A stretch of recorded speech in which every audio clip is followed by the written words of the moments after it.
Okay, changing the water pump on the Impala SS. The water pump is located down there. This is it.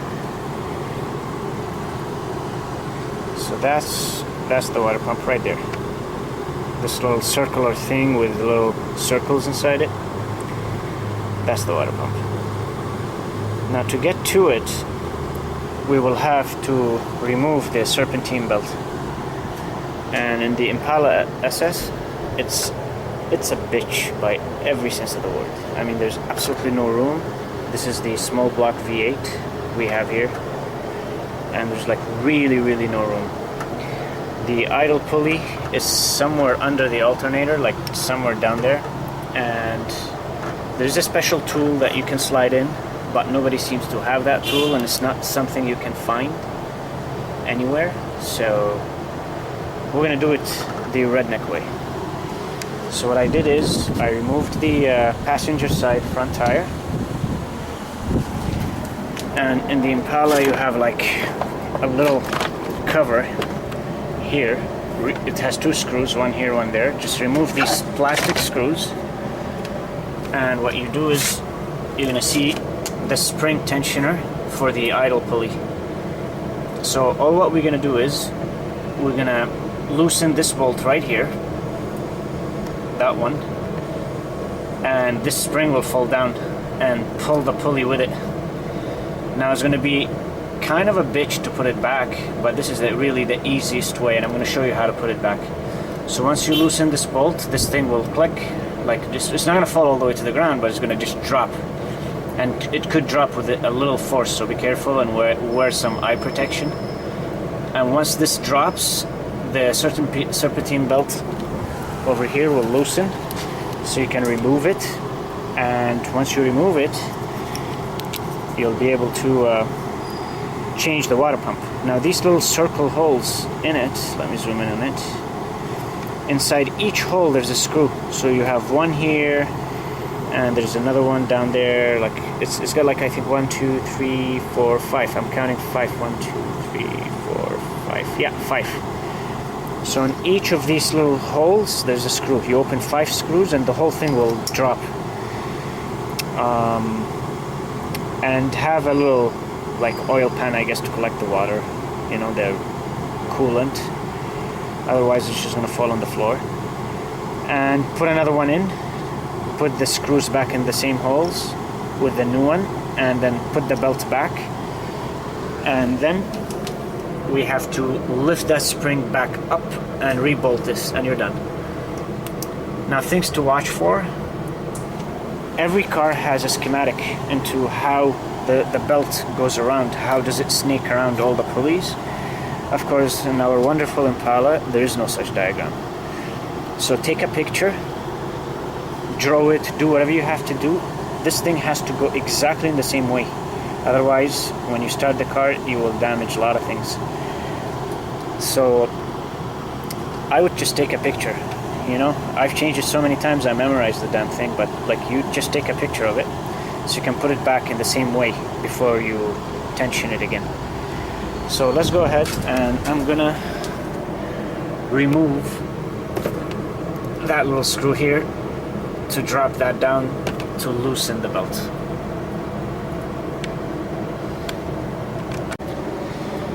Okay, so here it is.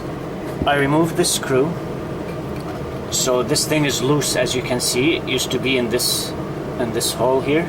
So I unscrewed the bolt. I put my plier thingy here, and I just yanked it.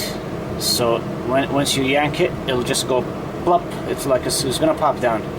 It won't go flying in your face or anything. And now the belt should be loose. So if you come here, see this belt right here? Now it's very loose. We can just simply remove it. So please make sure that you know the orientation of this belt.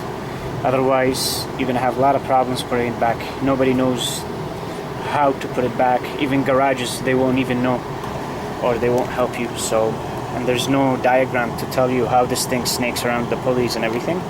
So just remember it, and that's it.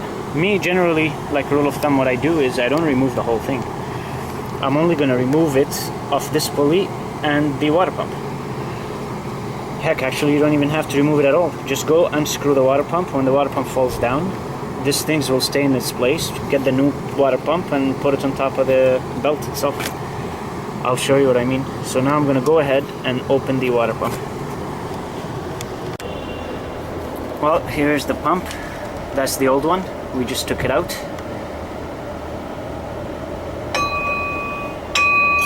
And that's the new one. The old one looks okay. It's just when it spins, it squeals. It makes like squealing noise. And also, we found the seal was broken in one area, so it was leaking also.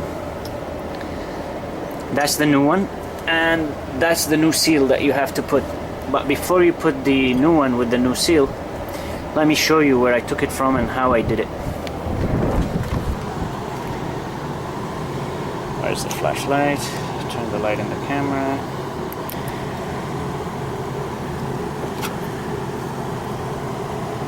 So that hole right there, that's where the old water pump was sitting.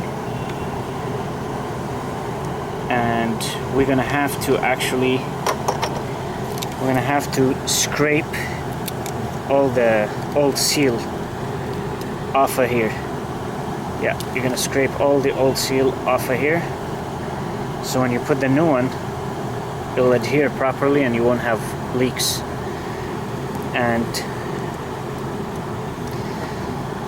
And the way I did it, how did I take it out? So this is the front of the car. I opened this piece. This piece used to be here. It has 2 screws, and I loosened the third one. You don't have to take it all off, just loosen it and then move it out of the way. Then I removed the battery. So that's the battery right here. And also, to get to it, because there's no room, I removed the battery holder. So the battery holder used to sit there. And that's this old disgusting thing. That's the battery holder. It's got like 4 screws. So you remove the 4 screws. Like you have one here, and one here, and another one here, and one there. And then you remove the battery holder because it's in the way. And then you'll be able to take out the water pump right here. And to take it out, the water pump, as you can see here, it has 5 screws. 1, 2, 3, 4, 5. Of course, this thing could spin, right? So you might not even see the screws if it's spinning like this. So what you gotta do is just spin it till you see the screws, and then once you see them, you can feel them. Put your wrench in.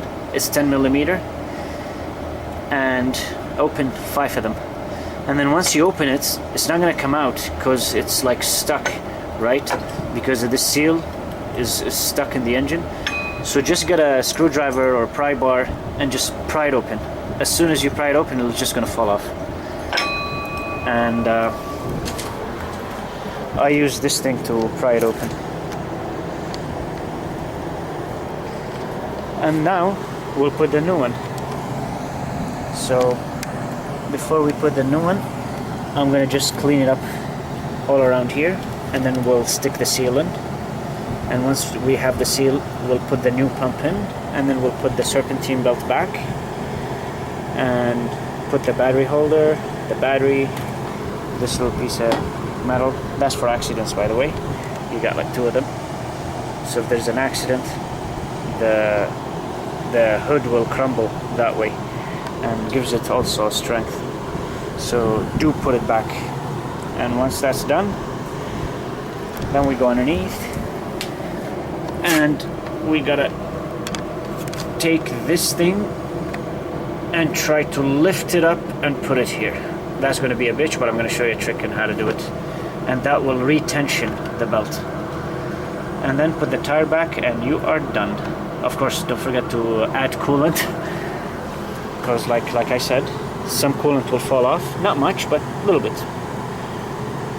Have an oil pan underneath to collect the water. so it doesn't fall on your driveway or something. It's bad for the environment, and also it could damage your driveway if you have a nice one. We're in the street, so we're not going to damage anything, but for the environment I collect it. And if you have any questions, just ask. So I'm going to clean this, put the seal, and I'm going to film it back again and show you how it looks like. Okay, so I cleaned it here. So this is all cleaned. You have to clean all around here, so then the new seal will adhere properly. Now there's a little nudge here, this one. That nudge here has to fit in here. So this thing is going to go that way, and these holes must align, the holes here, and the little nudge I'm talking about, this thing has to fit in here. So the way to do it is, don't put it down there, put it on the pump itself. And in the pump you see that little nudge here, they leave a room for it. So then you must align it like that.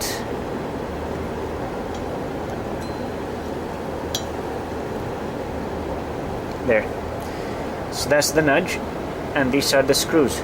So it's very important to make sure that when you put the pump in, that nudge here has to align with this thing here, right here. Okay, so you have to align it with this, and all the screws will align automatically. So this is the way to do it. So now that this thing is in, let's go ahead and mount it. So this thing has to go that way. I'm gonna have to put the camera down because I need to use both hands, but just to give you an idea of how would this thing look. This thing will go that way, like this. Okay, so I'll put it back in. It's got 5 screws, and I'll film it and show you how it looks like.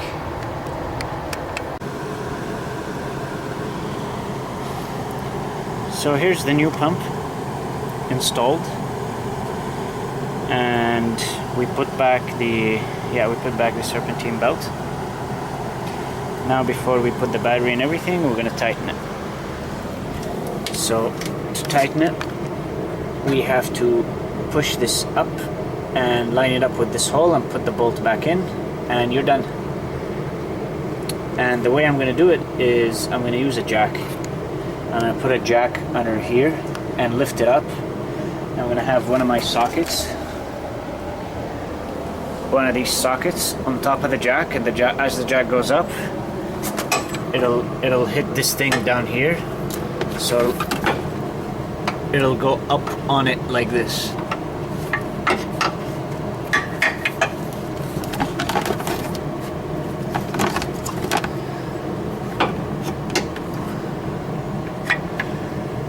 So it'll go up on it and keep pushing it up till eventually that hole right here will align with this, because it's getting pushed by the socket up slowly. And once it lines up, I put the bolt in, tighten it, and I'm done. So this is my little trick in how to do it. I mean, you can use your physical strength, you know, if you're really strong. Good luck to you. Let me know if you can do it by hand. I don't think so. But why bust your balls if you can be smart, right? So that's my way of doing it. So I'm gonna put the jack in, and I'll film it. I'll show you how the jack would look like and how I do it. Alrighty. So this is my jack. I'm gonna put it under there. So what I'm gonna do is, I'm gonna take the old pump, put it in here, and then take my socket, put it in here, and take another one, fit it in here, and this thing gonna hit that spring and jack it up, at least in theory.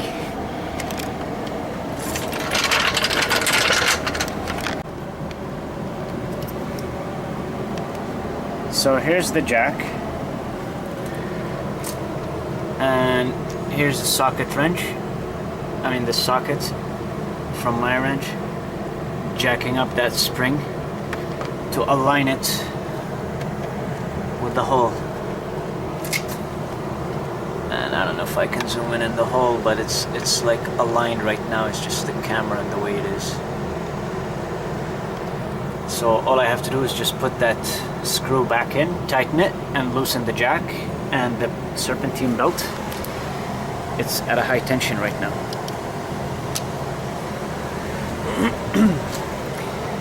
And that's our water pump down there.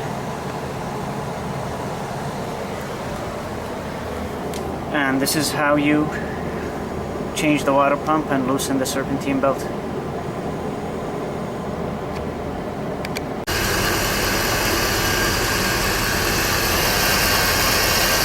So now, once you put the serpentine belt back, make sure to top up the coolant fluid, and the way to do it is you gotta start your engine and then pour some and wait for it till the temperature goes high.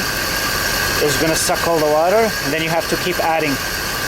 Like now, it's good, I added it, and until you see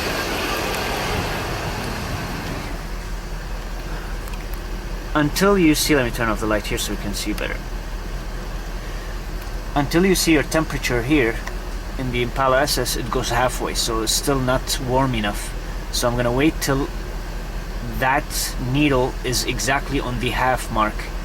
After that, make sure your heater works. So I have the heater on.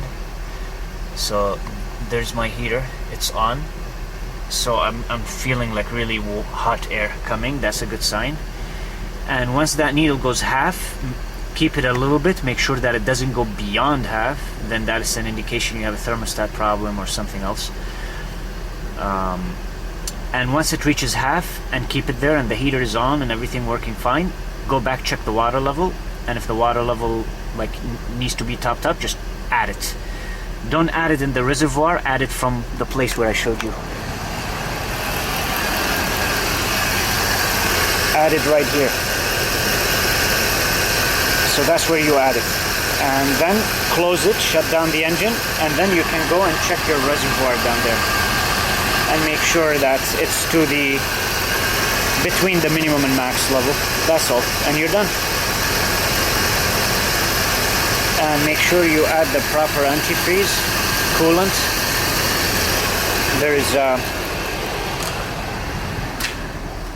There's more kinds for the antifreeze coolant. I'm just here monitoring my heat temperature gauge.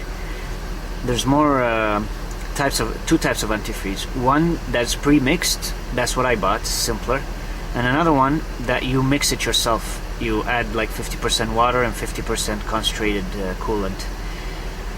So I just bought the one pre-mixed because I'm gonna flush the radiator. That's another video. I'm gonna flush the radiator and the engine and everything to get all the grime and rust and crap out of there.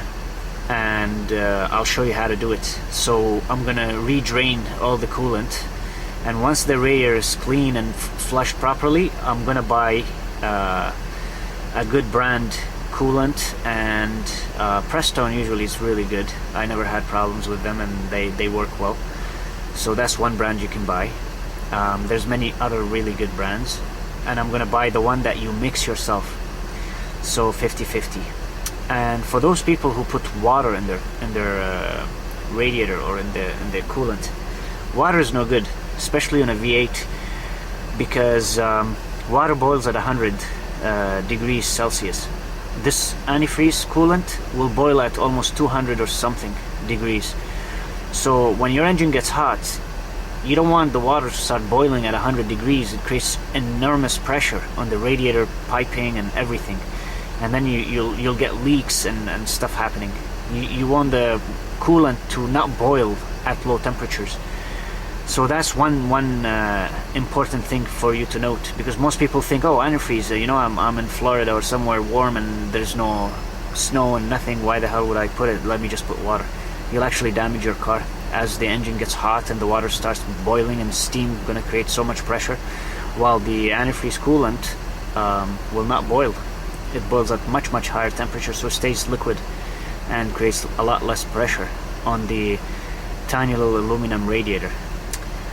So there you have it. My gauge here is exactly on half. That's Impala SS. That's it'll stay there. It'll never go higher. If it goes higher, that means there's a problem.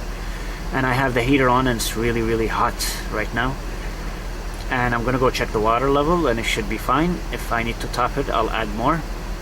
And the reason why we wait for the temperature gauge to reach to the maximum, its normal maximum, so we make sure that the thermostat opens up, and the coolant will go inside, rotates inside the engine and the heater radiator and around the big radiator in the front.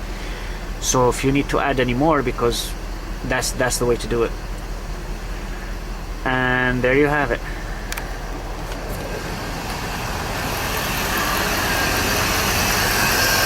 So my water here is good. I'm just going to close it up and I'm done. And that's how you change the water pump. If you have any questions, just let us know.